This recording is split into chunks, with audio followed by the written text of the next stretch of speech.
HOA Karen told me to leave my own pool, so I drained it in front of her guests. Update 4. Cheryl's face crumpled slightly, the edges of her eyes twitching with panic. The humiliation was complete now. She wasn't just losing control of the party, she was losing the illusion of influence. In the grand theater she built in her head, she had cast herself as the main character, but now the lights had dimmed, the curtains had closed, and all that remained was a deflated flamingo float and her wounded pride. She gathered what little dignity she had left, turned without another word, and walked slowly toward the exit. Her heels clicked on the concrete like a defeated drumbeat.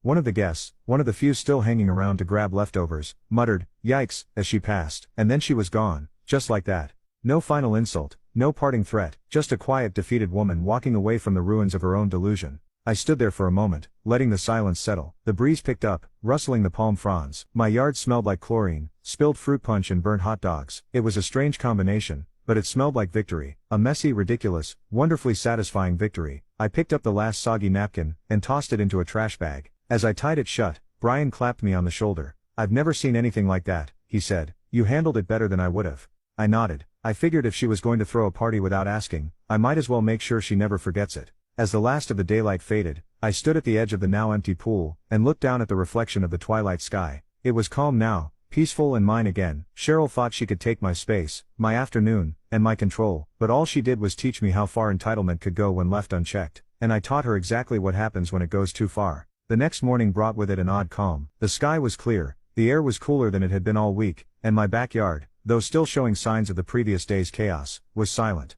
No floating tiki decor, no loud music, no strangers wandering barefoot on my patio. It almost felt like waking from a bizarre dream, except the empty pool and crumpled dikes. Cheryl Banner told me it had all been real. I stepped out with a fresh cup of coffee, walking barefoot across the slightly damp concrete, and took in the aftermath. There was something incredibly peaceful about the silence. No HOA clipboard warriors barking orders, no fake smiles, just the birds, the breeze and me. I grabbed a trash bag, and began the process of reclaiming my space. As I picked up soggy decorations, and half-eaten paper plates, I kept thinking about how casually Cheryl had taken over something she had no right to touch. It wasn't just about the pool or the party, it was the mindset behind it. The gall to walk onto someone else's property, and act like she owned it. And even now, after being humiliated, after the officer's warning, I knew someone like her wouldn't simply slink away for good. People like Cheryl didn't process humiliation the way normal people did. They turned it into revenge fuel. Sure enough, by mid-morning, my phone buzzed with a message from Brian. He just finished a call with a couple of HOA members who were apparently furious. Not at me, but at Cheryl. Word had spread fast. The caterers were demanding payment. The DJ was ranting online. Someone had shared the footage of Cheryl yelling poolside, while the water drained behind her, and it was already making the rounds on a few community Facebook groups. The video had been edited with dramatic background music, and the title "Karen's HOA Pool Takeover Gone Wrong." I didn't even know